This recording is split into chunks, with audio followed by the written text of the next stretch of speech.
Graças a paz, tudo bom? Eu sou o Pedro Marins e para mim é uma honra, um privilégio estar aqui mais uma vez junto com vocês para tratarmos sobre a palavra, sobre o reino, sobre aquilo que nos traz vida, sobre aquilo que é vida. Eu não poderia deixar de mostrar a minha vida, né? Então a gente ajeita a câmera. Já ouvimos diversos professores, mestres, pessoas totalmente capacitadas, irmãos em Cristo. Já ouvimos sobre Daniel, já ouvimos falar sobre Paulo e Silas na prisão, sobre Esther, sobre a oração do Pai Nosso, sobre Ana e tantos outros mais iremos ouvir e já ouvimos. E hoje foi me dada essa honra, esse privilégio de tratarmos sobre uma oração, um trecho, na verdade, específico que é muito usado para a oração, que é pregado, entoado em momentos íntimos com Deus. E a gente vai espremer um pouquinho mais para ver o suco que vai sair disso tudo aqui. E agradecer a você que está sempre aí nos ouvindo, mergulhando, aprendendo nesse tempo tão difícil de pandemia. E não há como, no meio ao caos, sobrevivermos sem oração. Oração, primeiro a gente precisa entender que não é meramente uma conveniência de um ato religioso, de uma religiosidade. Oração é uma questão de sobrevivência. Não podemos levar a oração como conveniência, mas sim como um ato de sobrevivência. E há muitas expectativas quando falamos sobre oração, principalmente sobre aquele irmãozinho ou aquela irmãzinha que ora. Então vamos lá que a oração dela tem poder, a oração do pastor tem poder. Na verdade, o poder da oração não está em quem a faz, o poder da oração está em quem a ouve. E quando entendemos esse princípio, nós abrimos a nossa boca crendo de que não sou eu que vou fazer, mas é Ele que está me ouvindo que irá fazer. E esse princípio muda a nossa mentalidade, a nossa forma de pensar, a nossa forma de agir. E sem contar que a oração não muda a Deus, mas muda a mim. São princípios básicos que fundamentam a nossa fé e trazem consigo uma experiência mais profunda e um aperfeiçoamento correto daquilo que o Senhor espera de nós. Clama a mim e responder-te-ei e anunciar-te-ei coisas grandes e firmes que ninguém sabe. A oração a oração é o acesso em que Deus derrama coisas ocultas, coisas escondidas, mistérios. E Ele quer, mas há necessidade de entrarmos em oração, vivermos em oração, como o apóstolo Paulo disse, orai sem cessar. Não podemos parar de orar. É uma vida de oração. É um relacionamento constante com Deus. Eu oro dirigindo, eu oro lavando a louça, eu oro varrendo a casa, eu oro trabalhando, eu oro fazendo qualquer coisa. Meu espírito está ligado a Ele, porque eu sou espírito. E em João 4 ele diz que é necessário que os adoradores o adorem em espírito e em verdade. Porque Ele é Espírito e o meu Espírito precisa estar conectado a Ele. Se meu Espírito está conectado a Ele, logo, consequentemente, estamos em constante relacionamento, em oração. Assim como o celular, quando você coloca ele no carregador, automaticamente transfere carga, energia suficiente para que ele fique de pé, assim é a nossa vida de oração com Deus. Quando nos conectamos a Ele, Ele transfere a carga, a energia, o suprimento, a força necessária para nos mantermos de pé. Mas, sem delongas, vamos caminhar para aquilo que está proposto para conversarmos hoje. E é um texto fantástico porque, como disse tudo, nós já ouvimos. E se o meu povo, que chama pelo meu nome, se humilhar, orar e me buscar, e se converter dos seus maus caminhos, então eu ouvirei do céu, perdoarei os seus pecados e sararei a sua terra ou a sua nação. Lindo.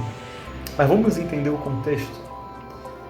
Esse trecho de 2 Crônicas 7 é Deus falando com Salomão. E por isso que eu disse que é necessário entender o contexto, porque Deus fala com Salomão, aparece novamente a Salomão após uma sequência de acontecimentos. E quais são esses acontecimentos? A inauguração do templo. O templo levou-se 7 anos para ser construído. E não foi 7 anos para juntar suprimentos. Foi 7 anos só para construir, porque os suprimentos já estavam providos por Davi, seu pai de Salomão. que Deus não lhe permitiu construir o templo, mas que ele pudesse ajuntar todo o material suficiente para que seu filho concluísse essa obra. Então, quando conclui a obra, eles inauguram o templo. E é interessante, e eu convido você ali, eu vou falar muito salpicado, porque nós não teríamos tempo para uma explanação tão grandiosa, mas lá em 2 Crônicas 5, lá no 13, esse texto é fantástico, só para a gente caminhar, disse que os que entoavam trombetas e os cantores louvaram e agradeceram a Yahvé em uma só voz, ao som de cornetas, símbolos e outros instrumentos. Ergueram suas vozes em uníssono ao Senhor e cantaram, porque Ele é bom e o seu amor dura para sempre. Em seguida, toda a casa se encheu da nuvem da glória de Yahvé, de tal forma que os sacerdotes não conseguiam permanecer em pé para dar sequência ao serviço religioso, porquanto a glória do Senhor tomou todo o templo. E aqui se iniciou a inauguração do templo de Deus. O templo não é de Salomão, o templo era de Deus, não é o templo de Salomão, não, Salomão só construiu o templo, porque o templo pertencia ao Senhor. E então é necessário a gente entender que todo o início do capítulo, o início do livro de 2 Crônicas vem narrando a sequência da inauguração, onde Deus toma o templo com sua presença, onde a presença dele é adorada, enfim, onde Deus começa a ouvir a oração do povo, enfim. É um contexto muito maravilhoso, é um contexto perfeito para Deus se revelar. E aí, nesse ponto que a gente precisa entrar. Deus simplesmente não apareceu a Salomão por aparecer. Deus simplesmente não apareceu como um chapolim colorado. Não contava com minha astúcia, apareci. Não. Deus foi invocado. Deus foi entronizado. Deus foi exaltado. Deus foi magnificado. Deus foi colocado em lugar de honra. E aí, então, ele apareceu. É interessante a gente ressaltar que no próprio capítulo 7 do texto de 2 Crônicas, lá no 9, diz que eles celebraram por mais de uma semana, direto em oração, em louvor, em adoração. Eles fizeram sacrifícios e holocaustos a Deus. Não foi simplesmente sexta, sábado e domingo de inauguração do templo, como estamos acostumados a ver. Não, foram dias, semanas, horas de intensa adoração, de intensa rendição, para que aí então Deus pudesse aparecer e se revelar a Salomão. Mas vamos rapidinho, porque o nosso tema outro não é adoração, é oração, que também é adoração, mas hoje vamos falar especificamente sobre oração. Lá em 2 Crônicas 7, a partir do 11, diz: E assim Salomão terminou a casa de Yahvé e o palácio real. Realizou com êxito tudo quanto havia projetado fazer no templo do Senhor, bem como em seu próprio palácio. Então aconteceu que o Senhor apareceu a Salomão durante a noite. Ele declarou: Eis que ouvi a tua oração e escolhi este lugar para mim como casa de sacrifício. E se eu fechar os céus para que não derrame a chuva, ou ainda se ordenar aos gafanhotos que devorem a terra, ou mesmo enviar a praga sobre a minha própria gente, Deus está falando, se eu fechar os céus, se eu enviar pragas, se acontecer o maior caos que pudesse acontecer, porque a chuva, se ele fechasse os céus e não viesse chuva, não teria colheita. E se ele liberasse as pragas, ainda que tivesse colheita, não teria, porque as pragas iriam consumir e deixar só o pó. É um caos de fome, é um caos financeiro, é um caos socioeconômico geral. Porém, Deus disse: e se o meu povo, que se chama pelo meu nome, se humilhar, orar e buscar a minha face, e se converter, e se afastar e se desviar dos seus maus caminhos, então eu ouvirei dos céus, perdoarei o seu pecado e os seus erros, e curarei e sararei a sua terra. 15. De hoje em diante, Os meus olhos estarão observando e os meus ouvidos atentos às orações que serão realizadas neste lugar. Escolhi, pois, e consagrei esta casa para que o meu nome habite nela para sempre, e os meus olhos e o meu coração estejam perpetuamente apegados a ele. Quanto a ti, Salomão, Deus continuando a falar com Salomão pessoalmente, mas agora de forma muito direta.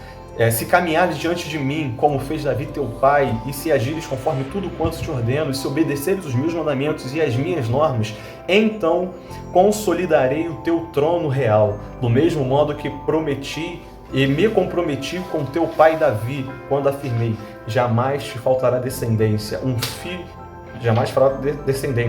filho teu que governe Israel. Entretanto, agora é a parte negra desse texto tão lindo que a gente acabou de ler.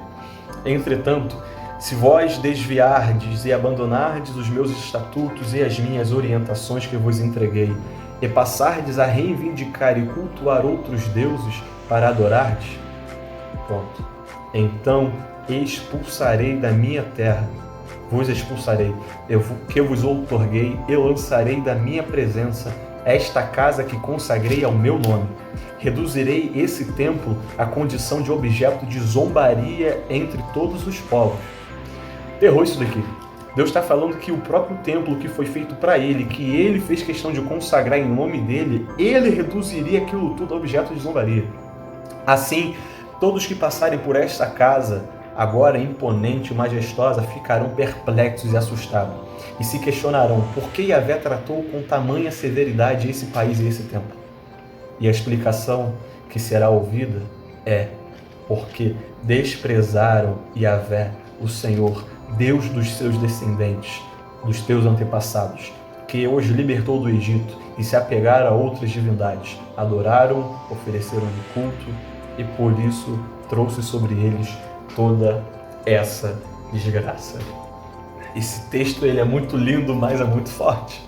Nós precisamos entender isso. O texto começa muito lindo, Deus falando com Salomão que ele ouviu a oração daquele lugar e escolheu aquele lugar para ser um local de sacrifício, um local onde ele iria habitar, onde a presença dele viria. E ali todos seriam tomados. Deus disse que ainda que os céus cerrassem, viesse uma grande praga sobre toda a terra, se eles clamassem, eles obtiveriam resposta dos céus. Eu quero trabalhar com vocês especificamente hoje aquilo que Deus colocou no meu coração, essa divisão que Deus faz na própria palavra dele, divisão no bom sentido, entre se humilhar, orar, buscar e se afastar, se desviar do mal. Deus ele é muito claro nas suas palavras e Deus não tem problema de falar aquilo que ele quer falar. Deus já aprende isso. Se está escrito é porque é o que ele quer falar. Se não está, é aquilo que ele não quer falar e ponto. E Deus ele traz 4 princípios para Salomão passar para o povo. Que no meio do caos, no meio da dificuldade, no meio de qualquer tipo de adversidade, se o povo se humilhar, orar, buscar e se converter, se desviar dos maus caminhos, ele ouviria. Ele se levantaria em nosso favor. Será que temos praticado esses princípios basilares que Deus passou para o povo e que reflete diretamente em nossa vida hoje? Porque quando a gente para falar sobre humilhação, não é um tema muito gostoso. Não é um tema muito saboroso. Honestamente, vamos falar. Quem quer se humilhar? Quem quer se prostrar? Quem quer se render? Quem quer dizer que está impotente diante de uma situação? Porém, quando eu li a questão de se humilhar, logo eu lembrei quando o apóstolo Pedro, lá em 1 Pedro 5,6, ele disse: humilhai-vos, pois, diante da potente mão do Senhor, para que, em seu tempo, ele vos exalte. Não há como se relacionar com Deus sem se humilhar. E não é uma humilhação pejorativa, dizer que você é um lixo, que você é horrível, que você é ridículo, não. É humilhação de espírito de total dependência. É o reconhecimento de que nós, por nós, não podemos fazer por nós mesmos. É humilhar no sentido de se entregar, sem reservas. É no sentido de você se prostrar diante dele e reconhecer a sua total impotência diante da situação. E o próprio Deus, ele não termina. Não é apenas se humilhar, precisa orar. Você não precisa só falar, Deus, eu estou necessitado, não sei mais o que fazer e pronto, acabou. Não. Mateus 6,6. Mas quando for orar, vá para o teu quarto, fecha a tua porta e ora ao seu Pai que está em secreto. E o seu Pai que vê no secreto o recompensará.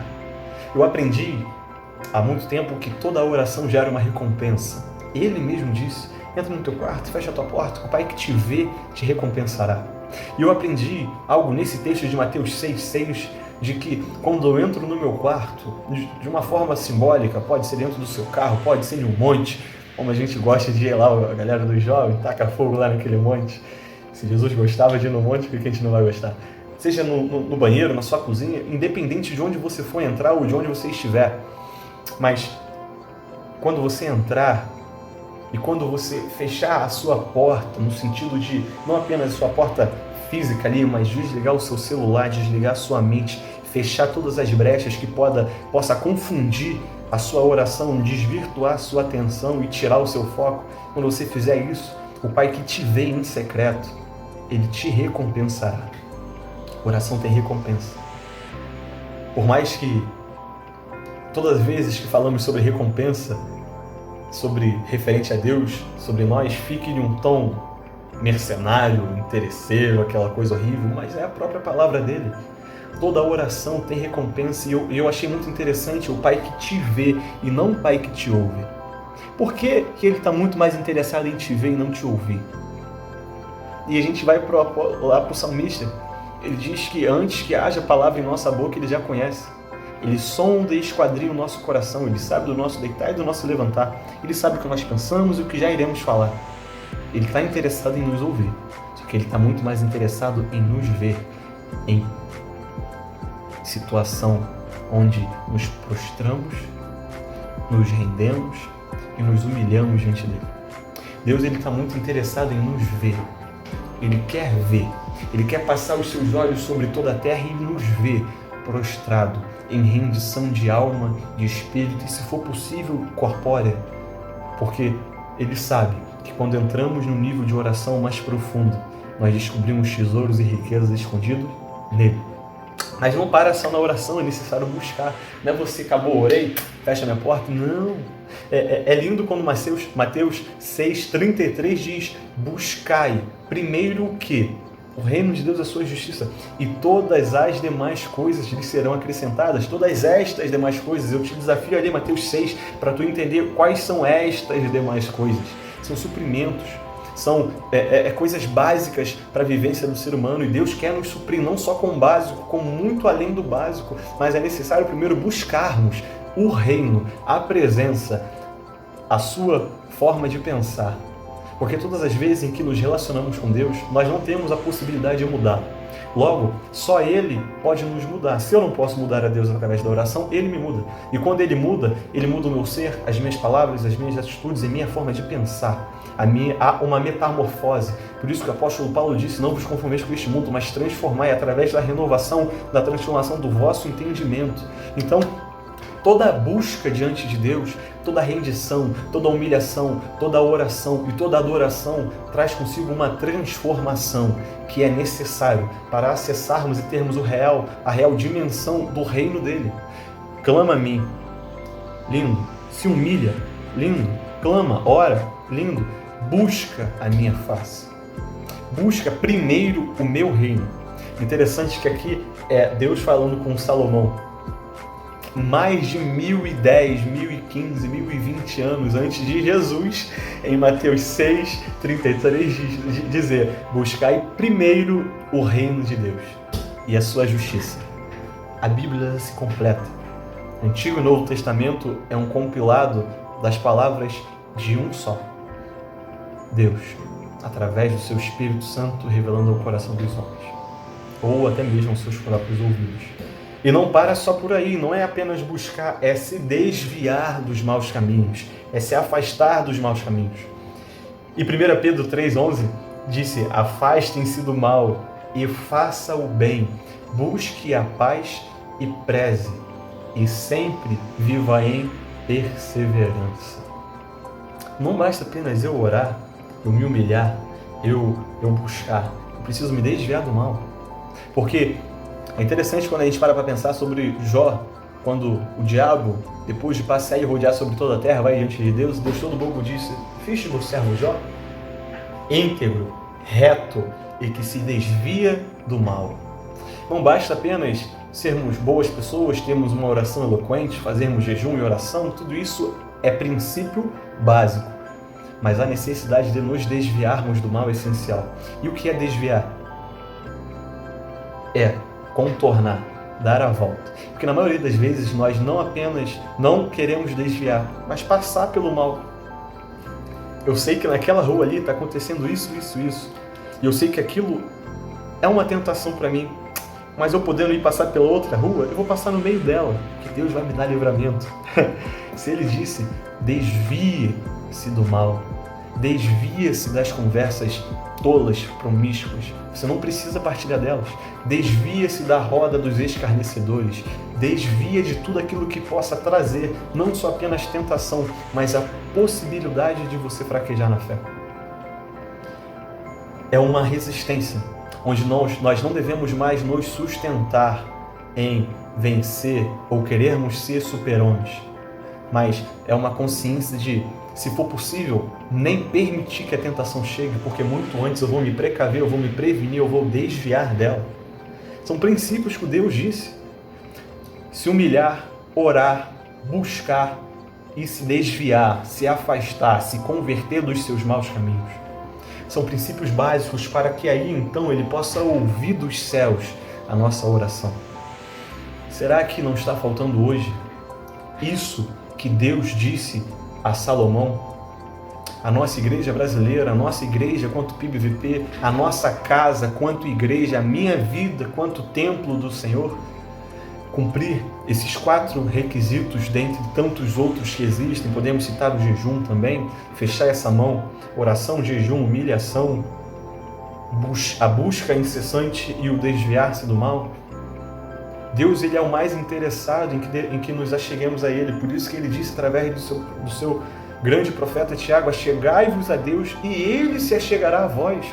Ele está pronto, Ele só quer que você chegue para que Ele então possa chegar. Ele diz: eis que estou à porta e bato, se você abrir eu vou entrar. O mais interessado é Ele, tanto o querer, tanto o efetuar vem dele, o apóstolo Paulo disse. Ele está interessado, mas precisa eu estar interessado também para que esse relacionamento possa se fundir. E Deus nos convida hoje à oração. E vamos para a parte negra desse texto, nebulosa. Porque Deus disse a Salomão: quanto a ti, se caminhares diante de mim como fez o teu pai Davi, vou estabelecer o teu trono. Vai estar tudo lindo. Porém, meu filho, se você se desviar, eu vos expulsarei da minha terra. Eu reduzirei esse templo à condição de objeto e zombaria entre todos os povos.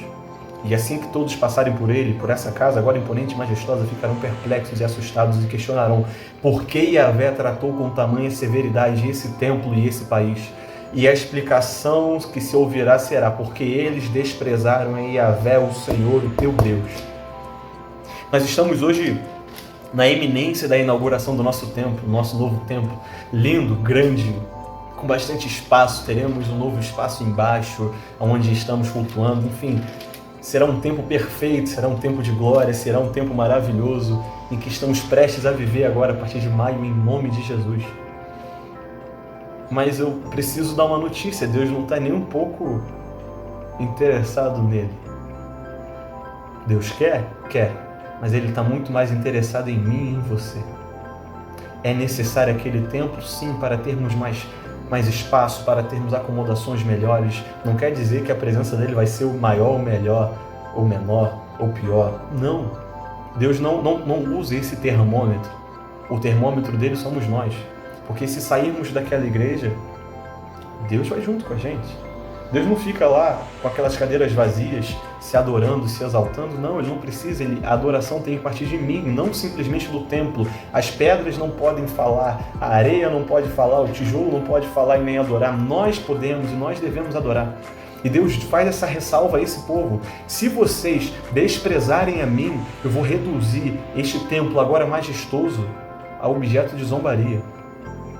Parece muito estranho ouvir isso do próprio Deus falando acerca daquilo que foi construído para Ele mesmo, porque trata simplesmente da questão de que Deus está mais interessado e totalmente interessado em nós, em nosso relacionamento, em nossa intimidade, em nosso clamor, em nossa vida diária. Tanto é que Deus só, como nós acabamos de ler, que Deus ele tomou o templo com a sua nuvem de glória, a ponto de maneira tal que os sacerdotes não conseguiam permanecer de pé e dar sequência ao serviço, porque Deus tomou todo o templo, a sua glória, porque Deus foi adorado, porque Deus foi exaltado, porque ali houve uma invocação santa do Espírito e da presença dele, e aí ele vem.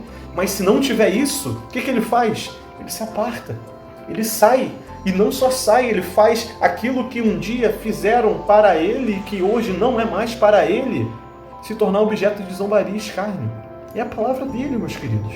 Porque Deus ele tem compromisso conosco, com a oração, com a adoração, com o relacionamento, com a intimidade. Por isso que ele disse, clama a mim e responder-te-ei. É um compromisso que ele faz. Ele faz, se meu povo que se chama pelo meu nome orar, se humilhar e buscar e converter os seus maus caminhos, eu ouvirei dos céus, perdoarei os seus pecados e sararei a sua terra. É uma ação voluntária e consequente de uma ação nossa. Deus reage. Deus ele trabalha através desse princípio. Chegai-vos a Deus, chegai-vos a mim, e eu me chegarei a vocês. Clama a mim e eu responderei a vocês. Humilhem-se diante de mim e eu exaltarei vocês. Busca o primeiro meu reino e tudo lhe será acrescentado. Entra no teu quarto e ora que eu vou te recompensar. Porque o primeiro passo Deus já deu há muito tempo, há mais de 2000 anos atrás na cruz, dando o seu Filho como oferta, como sacrifício para remir e perdoar o meu e o seu pecado. Deus já deu o primeiro passo, Ele já enviou Jesus, Ele já enviou o Consolador, o Espírito Santo que está aqui em nosso meio, ao nosso redor, trabalhando, intercedendo, consolando. Deus já deu o primeiro passo. Agora o que cabe a mim é dar sequência. Orar, buscar, se humilhar, se desviar, reconhecer, jejuar. Essa atitude é nossa.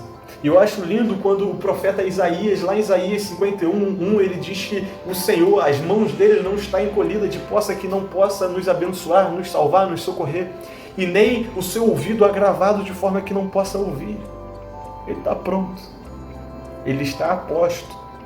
Os seus anjos já estão com uma ordem. Mas é necessário haver esse clamor na terra, porque até a criação clama. Lá em Romanos é muito claro quando diz que toda a terra clama e aguarda ansiosamente pela revelação dos filhos de Deus. Deus está nos aguardando em nosso quarto de oração. Meu pai, certa vez, o pai pastor Henrique, certa vez ele citou uma música que nós ouvimos e amamos essa música, do Samuel Mariano, que diz: quando vejo o meu céu todo escurecer e as nuvens negras, as estrelas não me deixam ver e a solidão me incomodar, já sei. É o que? Deus está me convidando para orar. Deus a todo tempo nos chama. Deus a todo tempo nos induz. Deus a todo tempo cria meios e situações para olharmos para Ele. Mas não há necessidade de só clamarmos no momento da dor, porque Deus está dizendo que se não tiver mais chuva e se tiver uma grande praga sobre a terra, e se vocês orarem e me buscarem, mas precisa a praga vir e a chuva não vir? Precisa o dia mau chegar na tua casa? Precisa de fato a gente passar por necessidade? Precisa nós ficarmos ansiosos, preocupados, para então clamarmos? Eu creio que não, querido. Eu creio que a oração, ela supre todas as carências, todas as brechas. Tem uma música da Laura Solgueles que ela diz que Deus, ela cantando para Ele, Tu és o amor que enche as lacunas do meu ser. E como que eu vou descobrir esse amor? Através da Sua palavra, através de uma vida íntima de oração e adoração, através de um relacionamento, através de uma humilhação total para que Ele me exalte, através de um tempo de oração para que Ele me recompense, através de uma busca para que Ele me acrescente. Mas acima de tudo, a oração, a busca, a entrega, a humilhação e o desverso do mal tem por um propósito principal: alcançar o coração dele. E é isso que Deus nos convida hoje a fazermos, a vivermos uma vida de oração. Oração é uma questão de sobrevivência. Deus, Ele nos chama para orar, nos convida para orar, porque Ele sabe que a oração é o meio, é o acesso, é o canal onde nos relacionamos intimamente com Ele.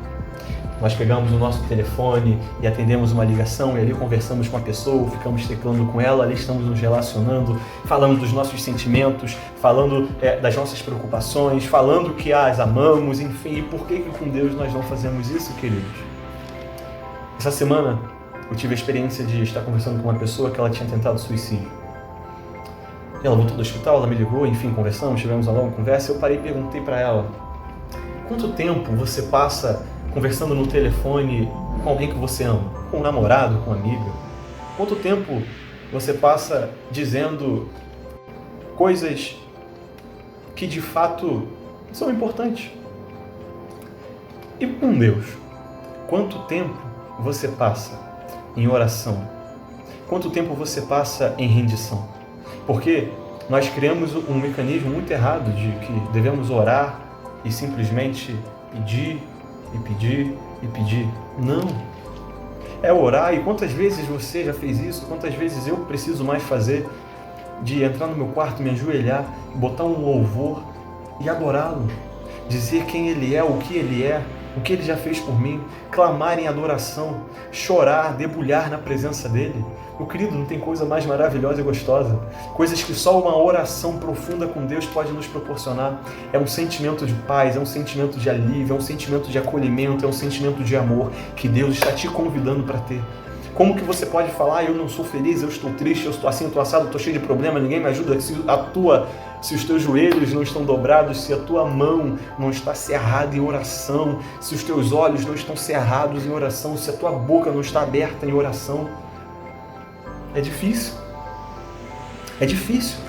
É difícil você falar da sua situação hoje se o seu coração não está entregue e rendido a Ele. Deus, Ele usa, se o meu povo, que se chama pelo meu nome, em um extremo, se não tiver mais chuva e se tiver praga. Talvez a tua vida hoje esteja sem chuva, sem provisão, cheia de praga, cheia de problema. Mas e se não tiver também? Tem as duas opções, tem as duas situações. Quando está tudo ruim, eu devorar. E quando está tudo bem, também devorar. Porque Ele merece. E porque a oração me molda, a oração me transforma, a oração me ensina, a oração me dá vida. E é isso que eu gostaria de trazer hoje para vocês. Clama a mim e responder-te-ei, anunciar-te-ei coisas grandes e ocultas que ninguém sabe. Entra no teu quarto, fecha a tua porta, que o Pai que te vê em secreto te recompensará. Buscai primeiro o reino do céu, da sua justiça, todas as demais coisas vos serão acrescentadas. Humilhai-vos, pois, debaixo da potente mão do Senhor, para que o teu tempo Ele vos exalte. Afastar-se do mal e faze o bem, busque a paz sempre e com perseverança. Meu querido, está aí. O ensinamento está aqui. Ele já revelou. Precisa somente que eu e você venhamos colocar em prática os princípios para que Ele possa colocar em prática as ações necessárias e a provisão necessária sobre a minha vida e sobre a tua vida. Achegai-vos a Deus, e Ele se achegará a vós. Clama a Deus, e Ele responderá. Batei, e abrir-se-vos-á. Buscai, e encontrarei. Quando? Buscarei de todo o vosso coração. Que Deus te abençoe, que Deus nos abençoe. Que nós venhamos ter um tempo mais profundo de íntima oração e adoração. Esse clama a mim e responder-te-ei, Deus colocou em uma situação de tragédia.